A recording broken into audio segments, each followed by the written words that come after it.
नमस्कार सभी को।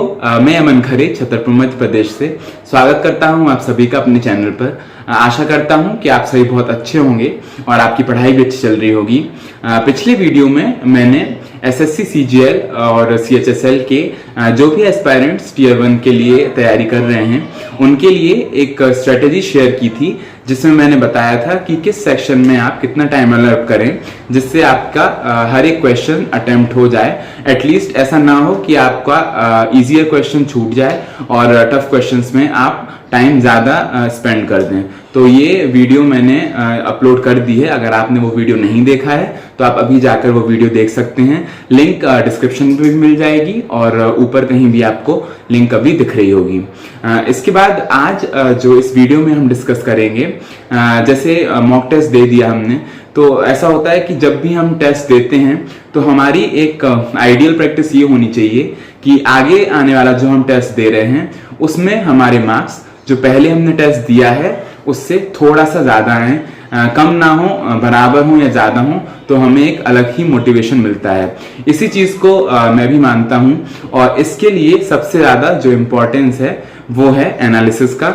आपने टेस्ट दे दिया और अगर आपने एनालिसिस नहीं किया है टेस्ट का प्रॉपर तरीके से, तो हो सकता है कि आपको ज्यादा फायदा ना हो, क्योंकि जो चीज हमें आती है वो हमने टेस्ट में दे दी और जो चीज नहीं बनती है उसको सीखना बहुत जरूरी है। तभी आगे आने वाले टेस्ट में अगर दोबारा वो चीज पूछी गई तभी हमसे बनेगी और अगला टेस्ट जो होगा उसमें हमारे मार्क्स ज्यादा आएंगे। तो ये थी एनालिसिस की इंपॉर्टेंस।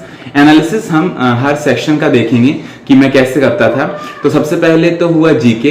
तो ऐसा होता है कि टेक्स्ट बुक की अगर आप टेस्ट सीरीज लिए हुए हैं तो मैं ये कहूंगा कि अगर क्वेश्चन आपका सही भी है और आप कहीं ना कहीं जीके में थोड़ा वीक हैं, क्योंकि most of the aspirants GK में थोड़ा वीक होते हैं, तो आपको हर एक क्वेश्चन के थ्रू जाना चाहिए, क्योंकि एक्स्ट्रा इन्फॉर्मेशन पार्ट बहुत ज्यादा इंपॉर्टेंट हो जाता है जीके में। सपोज एक क्वेश्चन दे रखा है कि एक प्लेयर का नाम है और पूछा गया है कि ये किस स्पोर्ट से रिलेटेड है। 4 ऑप्शन है और आपने सही जवाब लगा दिया, पर जब आप उसी क्वेश्चन के एक्स्ट्रा इन्फॉर्मेशन पार्ट में जाओगे तो हो सकता है उसी क्वेश्चन से रिलेटेड बहुत सारी अलग अलग इंफॉर्मेशन वहां पे दी हुई होगी कि इस वाले स्पोर्ट से किस प्लेयर ने अभी कौन सा टूर्नामेंट जीता है, या फिर हमारी रैंकिंग क्या चल रही है, या फिर और भी सारे प्लेयर्स के नाम दे रखे होंगे अलग अलग स्पोर्ट्स के, जो भी स्पोर्ट्स ऑप्शन में हैं। तो जीके के लिए आपको हर एक क्वेश्चन से गुजरना चाहिए एनालिसिस के लिए, क्योंकि आपकी इंफॉर्मेशन बढ़ेगी ही। और जीके में फिर से वही चीज है, जितना ज्यादा इंफॉर्मेशन आपके पास होगा उतना ही आपके पास क्वेश्चन सही करने की पॉसिबिलिटी रहेगी एग्जाम्स में भी और आगे आने वाले मॉक टेस्ट में भी। तो ये हो गया जीके। उसके बाद इंग्लिश की बात रही, तो इंग्लिश में ये है कि जैसे जो बेसिक रूल्स वाले क्वेश्चन हैं जिसमें पार्ट्स ऑफ स्पीच है या फिर हमारा टेंसेस है, डायरेक्ट इनडायरेक्ट स्पीच है, तो इसमें तो आपको अगर क्वेश्चन सही है तो आपको बिल्कुल भी नहीं निकलना चाहिए, मतलब एनालिसिस में नहीं जाना चाहिए उन क्वेश्चंस के लिए।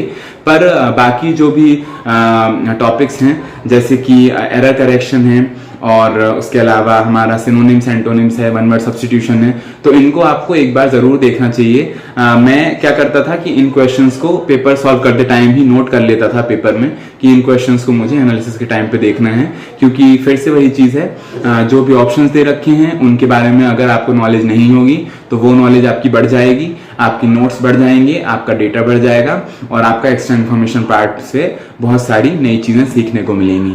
बाकी पैराजंबल है या फिर क्लोज टेस्ट है, इन सारी चीजों को आपको बिल्कुल नहीं देखना है। अगर सही है आपका तो आप आगे बढ़ सकते हो। तो ये हो गया इंग्लिश का एनालिसिस कैसे आपको करना चाहिए।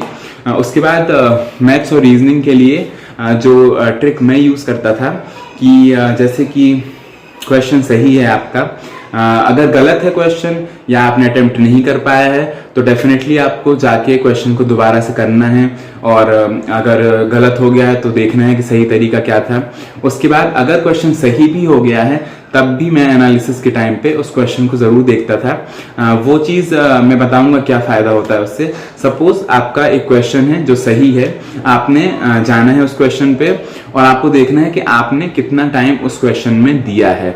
सपोज आपने टाइम दिया हुआ है 1 मिनट 20 सेकेंड, उसके बगल में ही दिया होता है कि एवरेज नंबर ऑफ स्टूडेंट्स ने कितना टाइम दिया है उस सेम क्वेश्चन में।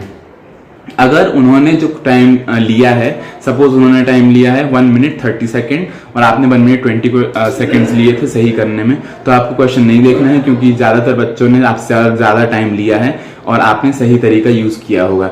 लेकिन अगर उन्होंने आपसे 10 सेकेंड कम टाइम लिया है या 20 सेकेंड कम टाइम लिया है, तो आपको उस क्वेश्चन को एनालिसिस के टाइम पे ज़रूर देखना है। ये ज़रूर देखना है कि उन्होंने ऐसा क्या ट्रिक यूज़ किया है जिससे आपका टाइम ज़्यादा लगा और उनको कम टाइम लगा है।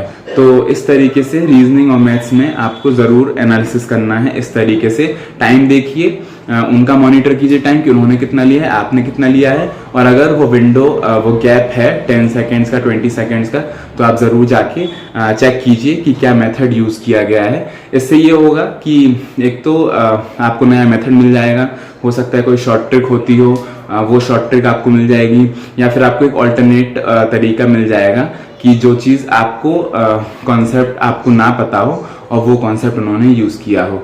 तो ये चीज़ हो गई एनालिसिस की।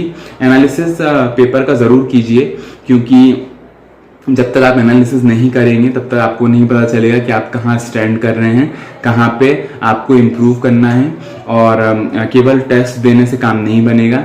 एनालिसिस में मुझे नहीं लगता, शुरुआत अगर आप इस तरीके से करेंगे तो मैक्स 40 to 45 मिनट्स लगेंगे। अंत तक जैसे बहुत सारी चीज़ें जो होती हैं वो आपको अगले मतलब आगे जितनी ज़्यादा पेपर लगाते जाओगे तो ये सारी चीज़ें आपको नहीं करनी पड़ेंगी। तो मैक्स आधा घंटा लगेगा और 1.5 घंटे का अगर आप एनालिसिस पर प्लस पेपर लगाएंगे तो बहुत ज़्यादा प्रोडक्टिव रिजल्ट्स आपको देगा। ये मेरा एक्सपीरियंस था, इसीलिए मैंने आपके साथ शेयर किया। आप भी करके देखिए और बताइए अगर आपको इससे हेल्प मिली है तो। अभी तक वीडियो देखने के लिए थैंक यू। और मैंने बहुत सारे वीडियोस और भी डाले हुए हैं, कुछ कॉन्सेप्ट्स भी क्लियर किए हुए हैं कुछ टॉपिक्स के, हर एक सब्जेक्ट के, तो आप वो भी देख सकते हैं। CGL 2022 वाले स्टूडेंट्स के लिए जिनका भी सिलेक्शन हुआ है उनसे रिलेटेड भी मैंने एक वीडियो बनाया हुआ है कि कैसे डिपार्टमेंटल डॉक्यूमेंट वेरिफिकेशन हुआ था मेरा। तो आप अगर एस्पायरेंट हैं जिसका ऑलरेडी सिलेक्शन हो गया है तो वो वीडियो भी जाकर देख सकते हैं। Thank you for watching the video and like this video and share with your friends अगर उनकी भी कुछ हेल्प हो जाए इससे। Thank you.